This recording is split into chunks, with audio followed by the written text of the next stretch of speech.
Le politologue Mathia Devers propose un cadre d'analyse des interventions internationales dans la crise haïtienne. Intervention internationale en Haïti, limites, faiblesses et recommandations. Le politologue Mathia Devers propose un cadre d'analyse des interventions internationales dans la crise haïtienne. Vendredi 23 décembre 2022, redonodon.com. Le multilatéralisme est confronté à de nombreux défis aujourd'hui en matière de maintien de la paix. Il doit incessamment répondre à une question fondamentale: comment construire la paix dans un monde tourné davantage vers les conflits intra-étatiques? Or, la force militaire ne garantit nullement la réussite d'une intervention étrangère dans le cadre de la résolution de ces conflits. De plus, la puissance projetée peut faire face à un problème de légitimité en raison de la souveraineté de l'État qui peut servir de couverture aux élites ne voulant pas se plier à l'agenda international. En ce sens, les interventions internationales dans les conflits intra-étatiques ont retenu notre attention, notamment dans le cas d'Haïti. Ce pays fait face à une situation de crise récurrente depuis 1991 et ne parvient pas à s'en sortir malgré diverses interventions de l'ONU. Aujourd'hui encore, la communauté internationale envisage une nouvelle intervention dans le pays pour contenir la violence des gangs qui contrôlent une grande partie du territoire national. Trait d'union, fondement des interventions internationales. La Charte des Nations Unies, adoptée le 26 juin 1945, définit le Conseil de sécurité de l'ONU comme organe responsable du maintien de la paix et de la sécurité internationale. Article 24.1. Lorsqu'il y a un conflit et qu'il y voit une menace contre la paix, de rupture de la paix et d'actes d'agression, le CS doit tout d'abord constater cette menace. Art. 39, Chap. 7. Puis, il va recommander le type de mesure à prendre. Toute décision du CS, pour qu'elle soit effective, doit être votée et adoptée à la majorité de 9 voix sur 15 par les membres du Conseil de sécurité. Les 5 membres permanents de l'ONU ont un droit de veto. Le moindre veto levé peut bloquer une décision. Cependant, toute cette théorie concernant les pouvoirs du Conseil de sécurité et les possibilités d'intervention extérieure établies par la Charte en 1945 vont avoir du mal à se développer jusqu'aux années 1990. En effet, peu de temps après la fin de la Seconde Guerre mondiale et la création de l'ONU, on rentre dans un contexte de guerre froide. Ainsi, le Conseil de sécurité de l'ONU va connaître une paralysie car le droit de veto sera beaucoup utilisé à l'encontre de ces décisions. Cette paralysie du CS va se répercuter sur l'intervention internationale et la mise en œuvre des OMP. Depuis leur création en 1948, environ 71 OMP ont été déployés. Seulement 14 ont eu lieu pendant l'AGF, et 57 à partir de 1988. C'est la fin de l'AGF et l'arrivée de la notion de consolidation de la paix dans les années 1990 qui vont permettre l'essor de l'intervention internationale et celle des OMP. L'intervention internationale ayant lieu jusqu'à la fin de l'AGF va surtout se traduire par des OMP d'observation, notamment les 3 premières qui fondent ce que Jocelyn Coulon et Michael Liégeois appellent la triade fondatrice des opérations de maintien de la paix. Ayant conscience que dans les conflits intra-étatiques, où l'État est défaillant, il ne suffit pas uniquement d'envahir le territoire national, la communauté internationale a évoqué un consensus libéral comme moyen efficace pour maintenir la paix et éradiquer les causes structurelles de la violence. Ainsi, l'ONU cherche à éviter que les escalades locales deviennent des conflits internationaux. Pour y arriver, elle utilise une méthode axée sur 3 éléments: observation, médiation et interposition. Trait d'union, bilan mitigé des interventions internationales. Malgré les ressources allouées et les nombreuses interventions dans les zones de conflit, la CI peine encore à éradiquer les violences comme prévu dans le consensus libéral. Ce constat alarmant rend pessimiste les observateurs qui voyaient en ce modèle un espoir pour la paix durable dans le monde. Point des succès insuffisants pour légitimer le modèle. S'agissant des interventions extérieures, selon certains chercheurs, pour qu'elles soient réellement une réussite, elles doivent être limitées dans le temps, avoir l'adhésion locale et aboutir à un accord politique entre les acteurs.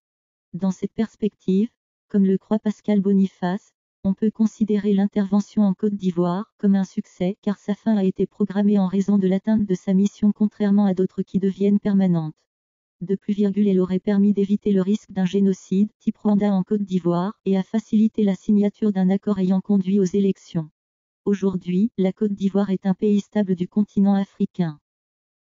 D'autres chercheurs en sécurité internationale croient également que les interventions en Libye, Sierra Leone et d'autres encore ont connu également des succès. Toutefois, les interventions internationales ont des effets pervers et peuvent fragiliser la paix qu'elles tentent d'instaurer. Par exemple, dans le cas du Cambodge, elle a abouti à une démocratie autoritaire. Au Guatemala, elle a renforcé les inégalités. Échec cuisant des interventions extérieures. Dans certains cas, l'intervention qui devrait être la solution serait perçue comme le problème.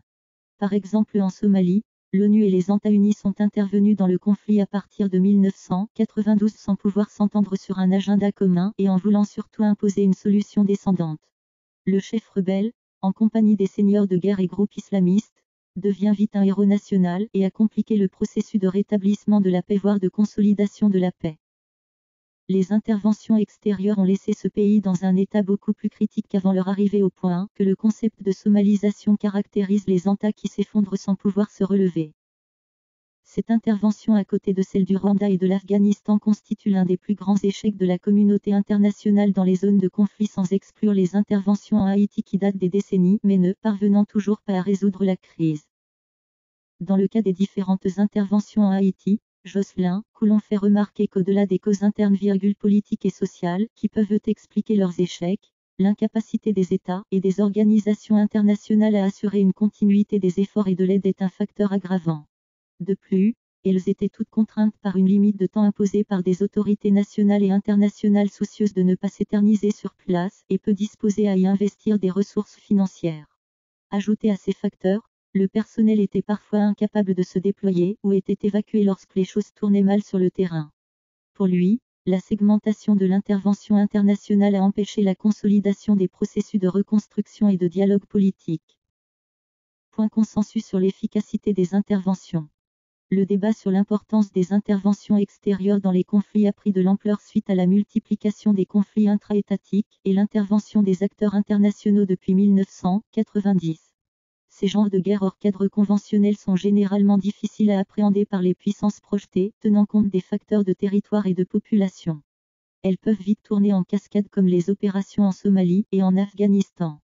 D'où l'origine de ces nombreuses critiques.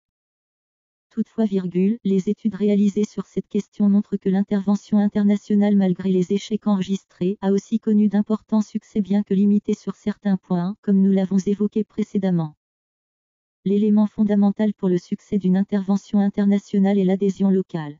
Ajouté à cela, il faut voir aussi la perception autour de la force armée internationale, qui ne doit pas être considérée comme une force d'occupation, et également le niveau d'engagement de la CI.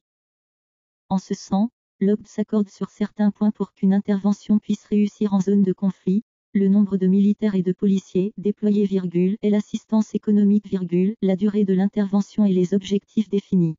Donc, nous pouvons conclure que le résultat d'une intervention extérieure dépend de la volonté de l'intervenant et de l'engagement des acteurs locaux. Conclusion. La récurrence des crises en Haïti est une preuve irréfutable des limites des différentes interventions internationales, qui ne parviennent pas à s'attaquer aux causes profondes de la violence. En voulant construire la démocratie dans le pays dans un cadre macro, les acteurs internationaux ont mis en phase sur les institutions, la Constitution sans pourtant songer à construire le citoyen haïtien apte à faire face aux exigences de la démocratie. Le projet de la construction de la démocratie n'a pas été pensé par le bas pour permettre aux Haïtiens de se l'approprier. Pour preuve, la démocratie est dans l'impasse en Haïti. Ensuite, en matière de sécurité, ils n'ont pas construit des capacités locales dans le pays. L'armée haïtienne n'existe que de nom, la police est dépourvue de moyens. Le pays est dépendant de l'aide internationale pour assurer sa sécurité malgré les derniers efforts consentis par la MINUSTAH. Enfin, l'aide est généralement articulée autour de l'urgence sans parvenir à construire des infrastructures durables sur le long terme dans le pays. L'intervention internationale en Haïti pour être efficace devrait s'attaquer aux causes socio-économiques se trouvant à la base de la violence, combattre la corruption des élites économiques et politiques haïtiennes, faciliter la construction d'une société civile pouvant soutenir le projet de la démocratisation. Mathia, L. Devers MS Politique et pratique des organisations internationales, Sciences Pousse, _d'union Grenoble. Mathias Devers, @gmail.com. Référence. Bernardin Raymond, 5 siècles d'histoire d'Haïti, tome 3. Inza Ammoua, Construction de la paix par le bas, cas de la société civile syrienne en exil, Policy Papé janvier 2021. Jean-Pierre Maulny, les interventions ont-elles militaires encore un sens ? De l'usage de la force armée dans le monde post-guerre froide, Revue internationale et stratégique 2015, N°99. Jocelyn Coulon, l'intervention internationale. Pour une éthique de l'engagement sur la longue durée, les finances publiques, Voldisen 1, 2008. Cassia Legaré, capture locale du programme de consolidation de la paix, entre hybridité et continuité de l'ordre, étude internationale, 2010. Morgan Béatrice Poli, l'intervention de l'ONU dans l'histoire politique d'Haïti, l'Harmattan, Nami Diradza, les nouveaux défis du processus onusien de consolidation de la paix en Haïti, bulletin de l'Association de géographes française année 2010, 87, trait d'union 3 p. 293, trait d'union 307. Olivet, Périchemont, Apost Liberal Post, Routledge, 2011. Pascal Boniface, les opérations militaires aux extérieurs, pouvoir, N°125, 2008.